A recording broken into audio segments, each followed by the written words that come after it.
On se connaît depuis combien de temps? Oh là, on a dû se rencontrer à quelque chose près 93 ou 94, je suis pas sûr, un des deux. Les Cojolandaises et les Cojolandais ne te connaissent pas, les auditeurs de la plateforme. Est-ce que tu peux te présenter? Bah oui, je m'appelle Patrick Desgros, donc je suis un artiste photographe. Je suis né en 56, je suis français. À quel âge tu t'es intéressé à la photo? Alors l'intérêt, on va dire au tout début, je devais avoir à quelque chose près 16 ans et demi. Et c'est un pote à moi au lycée qui faisait de la photo et qui m'a dit écoute, il faut que je te montre un truc. Et il m'a fait rentrer dans le labo noir et blanc de l'école, du lycée. Et sous la lumière inactinique rouge, dans les cuvettes, on a développé, et c'était l'argentique bien évidemment. Et là, j'ai commencé à voir les premières images qui arrivaient et c'était génial, quoi. Comment as-tu commencé? Quel était le déclic? Alors ça, c'était après. En fait, ça a été une période, je dirais, où autrefois, en fait, j'étais très... je consommais la musique et le cinéma avec des heures et des heures incroyables. Et je passais beaucoup de temps avec ça. C'était vraiment une passion. J'étais assez triste parce que je me suis vite rendu compte que je ne pourrais pas être musicien, d'abord. Et puis un peu plus tard, il n'y avait pas d'école non plus. À l'époque, la FEMIS n'existait pas, donc je ne voyais pas comment devenir réalisateur. Et un jour, un peu par hasard, et c'est un hasard, je ne sais pas, j'ouvre un livre, un magazine photographique, et je découvre le portfolio d'un photographe. Et là, je me dis, c'est ça que je veux faire. Le monsieur s'appelait Hiro, en fait un Américain d'origine japonaise, et qui avait réussi la performance d'être assistant de Richard Avedon et de Irving Penn au Vogue USA. C'était les deux piliers. Et lui-même est rentré, comme les autres, au musée. Quelle est ta source d'inspiration?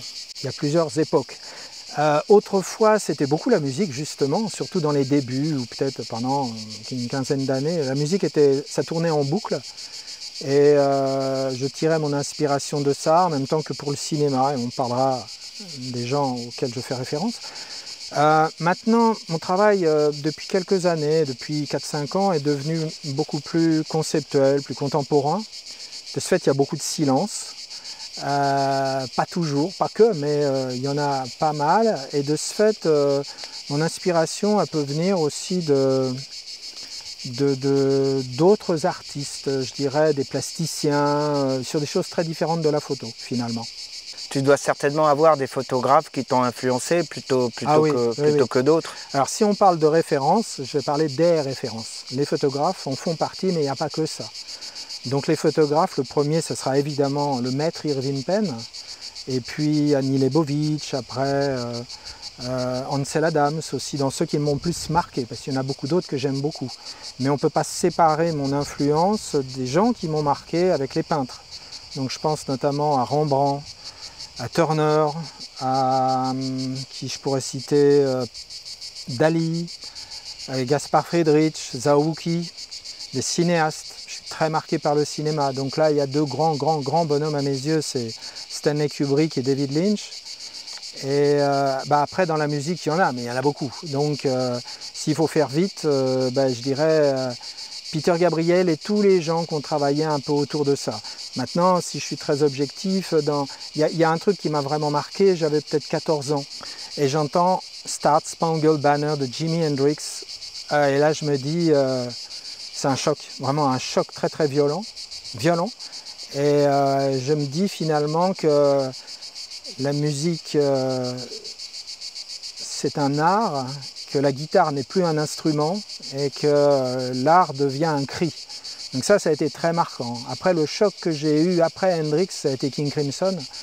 Et puis toute l'école, Peter Gabriel, et puis avec les gens comme Brian Eno, comme qui je pourrais citer, Björk un peu après, voilà, des gens comme ça, David Byrne évidemment, enfin Bowie, tous les gens qui travaillaient ensemble. David Byrne des Talking Heads. Ouais, des Talking Heads. Et donc je pense que tu dois aimer un groupe français qui était dans le... Yamagma.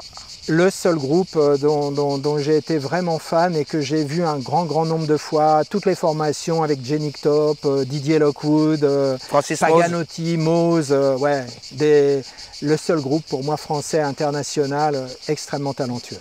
Comment définis-tu ton style et quelle est ta démarche? Alors, parler de style, c'est assez délicat parce que je dirais qu'il y a des artistes contemporains qui utilisent la photo mais qui s'en fichent de la photo, qui n'ont pas de technique. Après, il y a des photographes qui sont très pointus en technique mais qui ne sont pas des artistes, qui travaillent en commande. Ben, moi, je suis un photographe et un artiste. Alors ça veut dire quoi? Ça veut dire que je maîtrise la technique, que je maîtrise la lumière et j'imagine que ça influence ce que je fais, mon style, comme tu dis, et que c'est plutôt esthétique. Mais en même temps, c'est dans un registre de plus en plus contemporain. Après, c'était sur la démarche. Sur la démarche, je citerai quelqu'un pour qui j'ai beaucoup d'admiration, un cinéaste américain qui s'appelle David Lynch.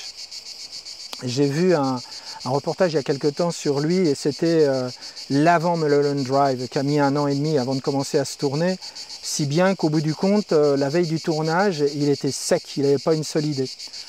Alors comme il dit, j'ai commencé à me connecter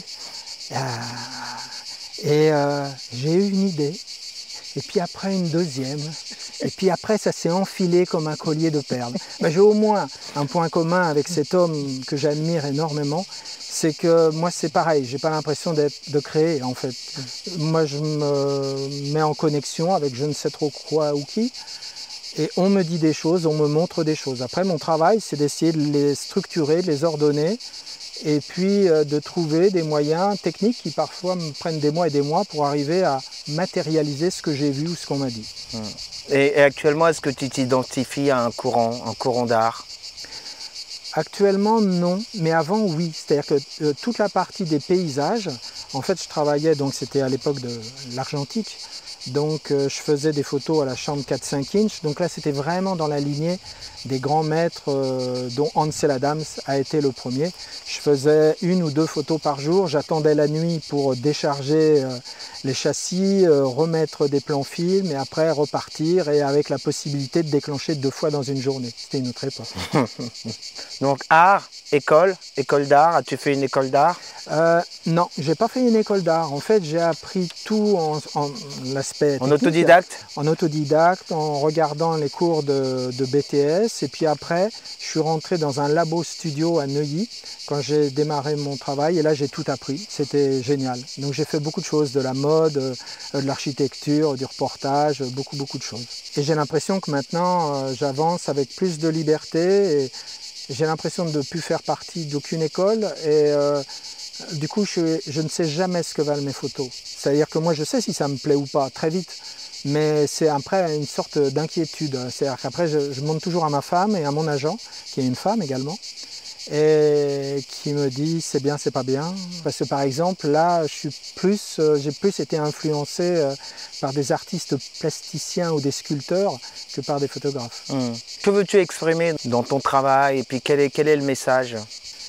Moi, ce que j'aimerais, si tu en as un, si tu en as un. Oui, j'en ai un. Moi, ce que je voudrais, c'est faire pétiller les yeux des gens, leur donner l'envie de suivre leurs rêves. Parce que je pense que les rêves, c'est pas du tout utopie, c'est quelque chose qui crée un caractère et qui structure à la fois une pensée et une démarche humaine. Et c'est ce qui est le plus important. Je pense que les artistes, ils sont là pour ça. Les artistes, ils sont là pour déclencher des émotions et donner des envies, créer des passions dans la tête et le cœur des gens. Est-ce que tu fais intervenir d'autres corps de métier dans la photo? Alors là, en fait, cette année, justement, en début d'année, je me suis plongé avec les problématiques du Covid, étant confiné, sur des choses que je voulais faire depuis longtemps. Donc c'est là que j'ai découvert certains plasticiens dont j'ai apprécié énormément le travail. Je pense à des Américains comme James Turrell et puis un Islandais qui s'appelle Olafur Eliasson. Et j'ai découvert aussi, enfin j'ai trouvé du temps pour me plonger dans quelque chose qui me fascinait depuis longtemps, c'était le monde des étoiles, à travers la mécanique quantique. Et ça va donner lieu à beaucoup d'images, peut-être 5 séries de 5 ou 10. Et du coup là, je vais me lancer dans quelque chose de nouveau, ça va être ce qu'on appelle des installations en extérieur, donc c'est proche du monde de la sculpture ou des artistes plasticiens où je vais mettre en scène des choses et ça je vais devoir travailler avec justement des artisans pour mettre en place et créer ces objets. Il va être un travail sur la lumière, le temps et l'espace. Alors moi qui te connais depuis je sais que tu es quelqu'un de méticuleux, tu aimes bien l'esthétisme. Et est-ce que tu travailles toujours dans ce sens? Est-ce que tu accordes beaucoup d'importance à la finition de... Ouais, tu parles des tirages, c'est ça? Des tirages, ouais. Oui, ça, en fait, il y a un labo, je travaille sur des toutes petites éditions. En fait, la loi autorise 30 exemplaires pour appeler ça de l'art. Moi, je suis plutôt sur des 5 exemplaires. Je ne veux pas qu'il y en ait de trop et nous sommes d'accord là-dessus avec mon agent. Et je passe beaucoup de temps pour choisir le papier. Ensuite, il y a un labo avec lequel je fais des tests, je recherche la taille des tirages, le travail en labo pour voir, parce que l'œuvre c'est ça en fait, il y a le fichier en fait qui est le master, mais l'œuvre c'est vraiment le tirage qui doit être vu dans de bonnes conditions c'est comme un musicien, il doit aller sur scène, je pense. Et ben là c'est pareil, on doit exposer dans des galeries pour être vu par un plus grand nombre de gens, après c'est le public qui choisit. Mais c'est important du coup d'aller le plus loin possible pour respecter le public et être le plus honnête par rapport à la vision qu'on a eue au départ. Alors là, tu me tends une perche, parce que la question que j'allais te poser, c'est pourquoi c'est important de montrer tes œuvres au public? Pour moi, créer et pas montrer au public, c'est un non-sens. Parce qu'en fait, dans mon travail, surtout dans ce qui vient maintenant, dans ce travail beaucoup plus contemporain et conceptuel, je fais des sortes de paraboles visuelles, des métaphores. Et je propose des choses au public, mais c'est au public de choisir. C'est-à-dire que c'est eux qui vont trouver leur propre vérité. Moi, en fait, dans le meilleur des cas, je peux laisser entrevoir des chemins. Et c'est à eux de trouver leur propre chemin à travers ça. Je pense que c'est un des rôles de l'artiste. Donc l'art est utile à la société? Absolument, l'histoire le montre. Enfin, je veux dire, la liste est longue, c'est ce qui fait aussi changer beaucoup les mentalités. Parfois, je sais pas, le radeau de la Méduse de Géricault, Guernica de Picasso, quand Gabriel, Sting et Springsteen décident de monopoliser le monde entier pour un Amnesty International. Je rappelle juste que Mandela est sorti de tôle après, quoi. C'est quand même ça l'histoire. Donc effectivement, puis évidemment l'immense Gene Smith que j'adore avec Minamata.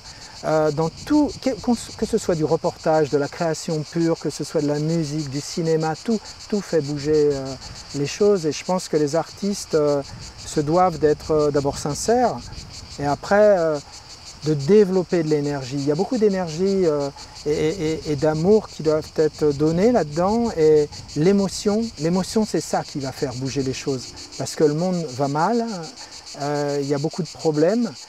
Et il ne peut bouger que si chacun et chacune d'entre nous bouge. Et c'est une des grandes fonctions des artistes, je pense. Ce qui est très très fort dans l'art, c'est que ça peut aller très très loin dans l'énergie. Je parlais de Hendrix, mais ça peut complètement vous chambouler. Et quand on est touché émotionnellement, alors là on peut remettre les choses en question. Sa propre vision du monde, ou une partie de celle-ci, c'est déjà énorme. Je sais que la photo occupe beaucoup ton temps. Est-ce que tu as d'autres centres d'intérêt? Alors, c'est tous les arts en général. À vrai dire, ça en fait déjà beaucoup, parce qu'il y en a beaucoup. Tu sais que j'aime le vin. Enfin, même ça, j'en fais de l'art. Avec cette série qui s'appelle Cosmogonie of Wine. Donc, tu dois avoir une anecdote croustillante à nous raconter. Alors voilà. On va faire un flashback et plonger entre 93 et 94. Je me retrouve dans une soirée pour voir une copine, il y a plein de gens que je ne connaissais pas évidemment. Et il y a un mec qui vient me voir et qui commence à me brancher là. Et on écoutait le double live de Toto. Et j'aime bien hein, Toto comme tu le sais. Et le mec commence à me dire, bien, hein, Je fais ouais, ouais. Il me dit mais ça te plaît pas trop Je lui fais si, non, non, j'aime vraiment bien, c'est propre. Et là, il commence à me chauffer, à me dire mais qu'est-ce que tu entends par propre? Alors je lui dis ben si tu veux, comment t'expliquer ça? Tu veux que je te parle vraiment de musique? Et il me fait ah ouais, vas-y. Je sens qu'il me nargue un peu. Il te cherche. Alors je lui dis, il me cherche un peu, ouais. Alors je lui dis, bah écoute, voilà, tu vois, c'est composé, il y a une basse, il y a une batterie, et je commence à expliquer le jeu de l'un et l'autre, de Lukather, enfin de tout le monde. Et je lui dis, mais c'est excellent. Et je lui dis, à côté de l'excellent, il y a le grandiose. Et là, il va me rechercher encore plus en me disant, mais c'est qui le grandiose? Je lui dis, bah justement, dans ma poche, je voulais faire ça, je voulais faire écouter ça à une copine. Et il y avait le double live de Peter Gabriel sur la tournée Secret World, et j'ai dit ça, c'est brillant. Et il me fait, qu'est-ce que tu fais toi dans la vie? Je lui dis, bah moi, je suis photographe, et toi? Et il me fait, je suis batteur pro. Alors un peu gêné évidemment, je lui dis, bon, excuse-moi, j'ai peut-être été un peu trop loin, mais je lui dis, bon, quand même, Bruford avec John Wetton dans King Crimson, ou là t'envoies un Paganotti avec Jenik Top et puis Vander, enfin dans ce...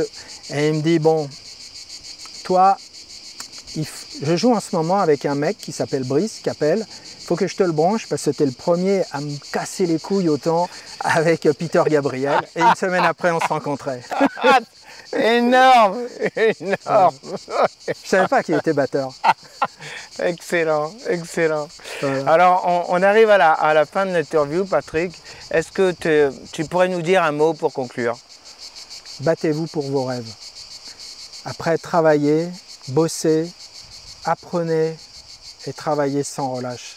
Les rêves, comme je te le disais tout à l'heure, c'est ce qui construit votre personnalité. Ça la structure. Il ne faut jamais oublier ça. Merci Patrick. Merci pour tout. Merci à toi. Codiolondaise, Codiolondais, à bientôt. Prenez soin de vous. Bye bye. Ciao.